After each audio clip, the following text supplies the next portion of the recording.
បាទសួស្តីទៅកាន់ពុកម៉ែបងប្អូនណាថ្ងៃនេះពុជិលមកទៀតហើយតែពុជិលមកថ្ងៃនេះជាមួយមួយ fan ដល់ពុជិលដែរដែលគេហៅថា fan ធ្វើបាសឬធ្វើគូយន្តណានេះថ្ងៃនេះបានគេមកទិញបងប្អូននេះថាថ្លៃប្រហែល4-5 ម៉ឺនប៉ុន្តែថ្ងៃនេះពុជិលលក់ឲ្យ fan នេះលក់ឲ្យ fan តែប្រហែលតិចតួចបំផុតនេះអត់លក់អត់ថ្លៃទេគេថានេះជា fan ពុជិលផ្ទាល់នេះនេះឈ្មោះអីគេយ៉ាលឺទេមកចេះបងប្អូនយើងលឺទេយ៉ាកំងទេមើលរងរែបតថ្មរងរែបតបាទនេះបងប្អូនបាទ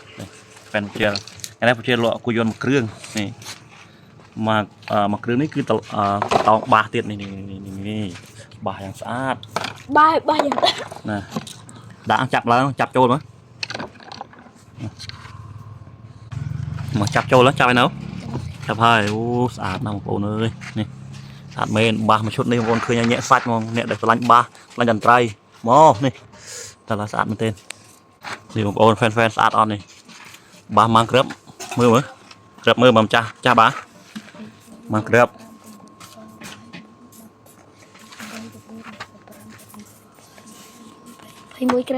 21គ្រាប់អានេះគេសម្រាប់តានេះក្របធំឯងអានោះស្ដីគេហៅអីគេអានេះ solo ដូចគេ2 4 6 8 10 12 15ហ៎អូដល់ឈុតនេះដល់ញាក់សាច់បងប្អូននេះស្លាញ់អត់គឺណាមស្លាញ់បាសនេះបើនិយាយពីការកែច្នៃធ្វើឡើង 4-5 ថ្ងៃណោះរឹមរួចបងប្អូនតោះអរគុណ fan ហេចាប់ហើយយកទូយកម៉ាស៊ីនមកចាណានេះ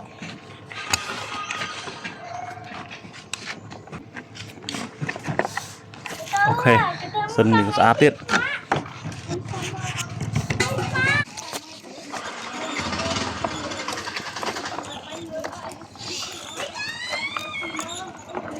អូខេឆ្លាញ់អត់ពេញចិត្តអត់ពេញ